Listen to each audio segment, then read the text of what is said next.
Hi hello welcome to online technology tutorials in Telugu. ASP.NET MVC ట్యుటోరియల్లో passing objects in MVC అనేటువంటిది ఎలాగో మనం ఈ సొల్యూషన్లో చూద్దాం. ఇక్కడ ఈ నాలుగిని ఉపయోగించినప్పుడు ఇక్కడ మీరు అసైన్ చేసింది స్ట్రింగ్ డేటా టైప్, అంటే it is a predefined. So ఈ విధంగా మీరు ఇంటీజర్స్ యాడ్ చేసుకోవచ్చు, ఏ type of primitive data type అయినా యాడ్ చేయొచ్చు. కానీ ఇంకొక కాన్సెప్ట్ చూద్దాం. ఫర్ ఎగ్జాంపుల్, ఇప్పుడు మీరు ఒక క్లాస్ని తీసుకోండి సింపుల్గా. వ్యూ సొల్యూషన్ ఎక్స్ప్లోరర్, ఇక్కడ మోడల్స్ అని ఉన్నాయి. ప్రజెంట్ నేను మోడల్ బైండింగ్ గురించి చెప్పడం లేదండి, ఇది కేవలం ఒక ఎగ్జాంపుల్గా చెప్పడం కోసం మాత్రమే. అంటే వ్యూ డేటాని, వ్యూ బ్యాగ్ని, టెంప్ డేటా, సెషన్ దృష్టిలో పెట్టుకుని చెప్తుందే తప్ప ఇది వ్యూ మోడల్ బైండింగ్కి సంబంధించింది కాదు. యాడ్ న్యూ ఐటమ్, ఇక్కడ కోడ్ క్లాస్ ప్రొడక్ట్ అనివ్వండి. ఈ క్లాస్ ప్రొడక్ట్లో పబ్లిక్ ఇంట్ product ID, public string product name, ఇలా ఒక 2 ప్రాపర్టీస్ లేదా 3 ప్రాపర్టీస్ క్రియేట్ చేయండి. పబ్లిక్ ఇంట్ ప్రొడక్ట్ ప్రైస్, 3 ప్రాపర్టీస్. ఇప్పుడు ఈ ప్రొడక్ట్ కంట్రోలర్లో ఇంకొక యాక్షన్ రాద్దాం. ఇక్కడ public action result show products. నా ఇక్కడ షో ప్రొడక్ట్స్ రైట్ క్లిక్ చేసి add view MVC file, add show products. ఇక్కడ object using view bag, view data, temp data and session. నా ప్రొడక్ట్ కంట్రోల్లోకి వచ్చి రిటర్న్. ఇప్పుడు ఇక్కడ ఒకసారి జాగ్రత్తగా చూడండి. ఫస్ట్ ప్రొడక్ట్ క్లాస్కి ఒక ఆబ్జెక్ట్ క్రియేట్ చేయాలి, కానీ ప్రొడక్ట్ క్లాస్ ఎందులో ఉందండి? మోడల్స్లో ఉంది. కాబట్టి పైన మనం యూజింగ్ స్టేట్మెంట్స్ దగ్గరికి వెళ్ళి ఇక్కడ using pass demo dot models. మీకు డౌట్ ఉంటే ఈ ప్రొడక్ట్ డాట్ సిఎస్లోకి వెళ్ళి ఇక్కడ పైన చూస్తే ఇదిగోండి, పబ్లిక్ క్లాస్ ప్రొడక్ట్ పైన నేమ్ స్పేస్ పేరు ఏముందో చూడండి, pass demo dot models.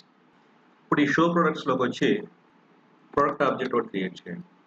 Product P1 equal to new product.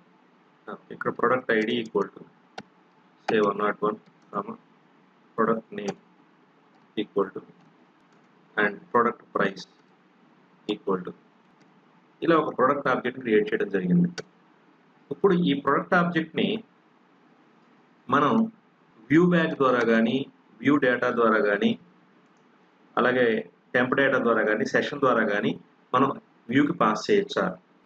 So first మనం ఎలా అయితే ప్రిమిటివ్ డేటా టైప్స్కి వ్యూ డేటాతో స్టార్ట్ చేసామో ఇక్కడ కూడా ఆబ్జెక్ట్కి మనం వ్యూ డేటాతో స్టార్ట్ చేద్దాం. So view data within the square బ్రాకెట్స్లో ఇక్కడ మీరు వేరియబుల్ నేమ్ కూడా P1 అని యూజ్ చేయండి. P1 equal to P1. So ఇక్కడ ఈ పర్టికులర్ P1 అనేటువంటి వ్యూ డేటా వేరియబుల్కి మీరు P1 అసైన్ చేశారు, రైట్? సో ఇది ఆబ్జెక్ట్ అండి, రిఫరెన్స్ టైప్.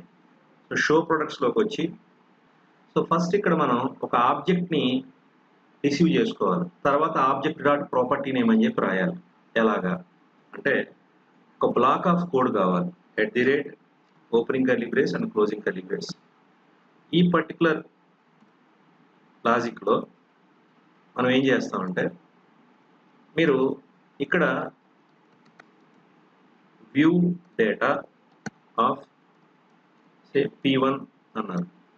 సో P1 లోపల ఉన్నటువంటి ప్రొడక్ట్ ఆబ్జెక్ట్ని మనం యాక్సెస్ చేసుకోవాలంటే మనకి ప్రొడక్ట్ ఆబ్జెక్టే కావాలి.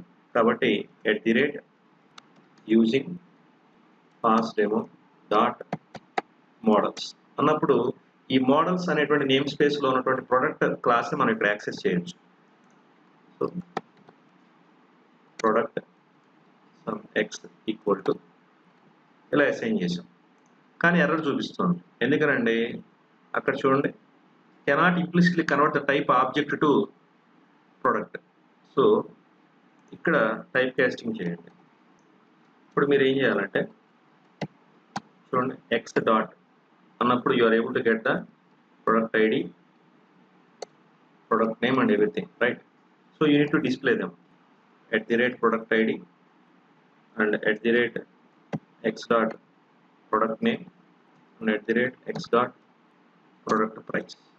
ఈ విధంగా 3. సో వ్యూ డేటాను ఉపయోగించి మనం ఒక ఆబ్జెక్ట్ని యాక్షన్ నుంచి వ్యూకి పాస్ చేసి ఆ వ్యూలో డిస్ప్లే చేయడం జరుగుతుంది.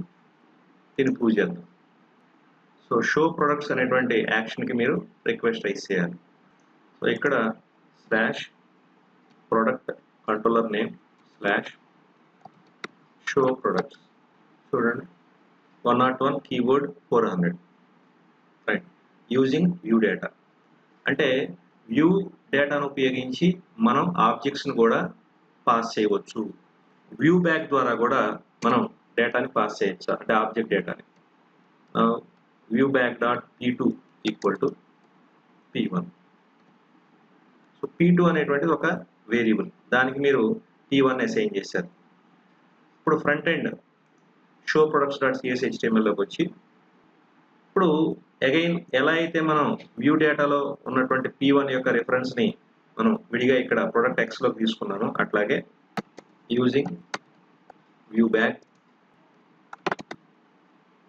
Product y equal to view bag dot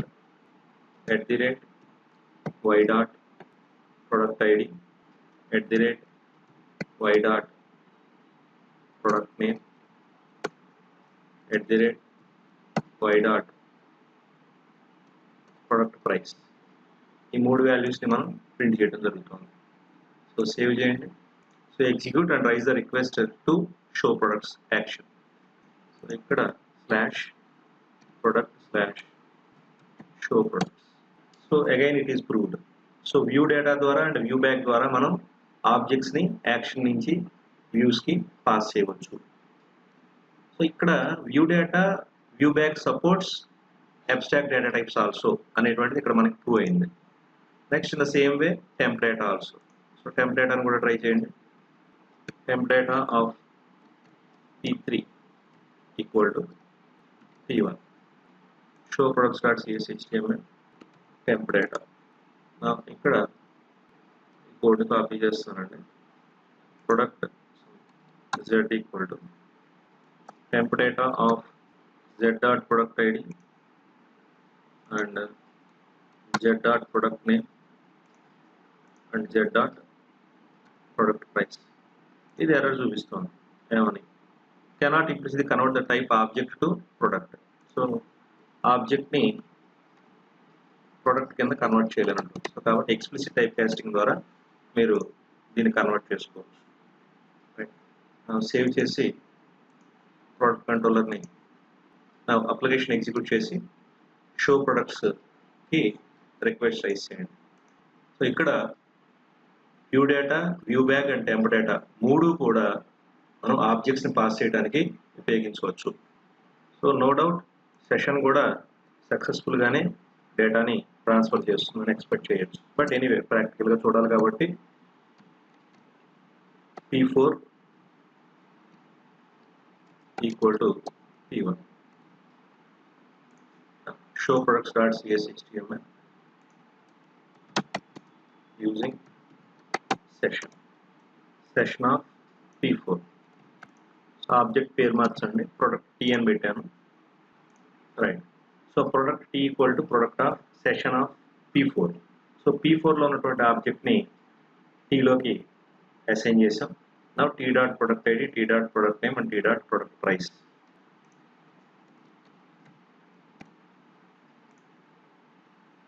right, ఇప్పుడు మనం షో ప్రొడక్ట్స్ డాట్ CSHTML ఒకసారి సేవ్ చేసి ప్రొడక్ట్ కంట్రోల్లో ఉన్నటువంటి షో ప్రొడక్ట్స్కి రిక్వెస్ట్ ఎగ్జిక్యూట్ చేయండి. Here slash product slash show products. So టోటల్గా మనం వ్యూ డేటా ద్వారా వ్యూ బ్యాక్ ద్వారా టెంప్ డేటా అండ్ సెషన్ ద్వారా అన్నిటి ద్వారా కూడా బోత్ ప్రిమిటివ్ డేటా టైప్స్ని అట్లాగే మనం అబ్స్ట్రాక్ట్ డేటా టైప్స్ని రెండింటినీ కూడా మనం పాస్ చేయవచ్చు అనేటువంటిది ఇక్కడ ప్రూవ్ అయింది. ఓకే, సో టోటల్గా 4 types. Okay, so view data view back temp data and session. So view data అనేటువంటిది యాక్షన్ నుంచి వ్యూకి మాత్రమే, అలాగే వ్యూ బ్యాక్ కూడా యాక్షన్ నుంచి వ్యూకి మాత్రమే. కాకపోతే డిఫరెన్స్ ఎట్లా ఉంటుందంటే వ్యూ బ్యాగ్ అనేటువంటిది సింటాక్టికల్గా మీకు more simpler than view data. Next temp data అనేటువంటిది from action to multiple actions and finally view, ఒక రిక్వెస్ట్కి మాత్రమే. బట్ సెషన్ అనేటువంటిది it is used to preserve the data among multiple requests. So దాన్నే మనం రిక్వెస్ట్ అని కూడా అనుకోవచ్చు. ఈ వీడియోలోని కంటెంట్ మీకు నచ్చిందని ఆశిస్తున్నాను. Please like and share this video and subscribe my channel OTT IT. Thank you all of you.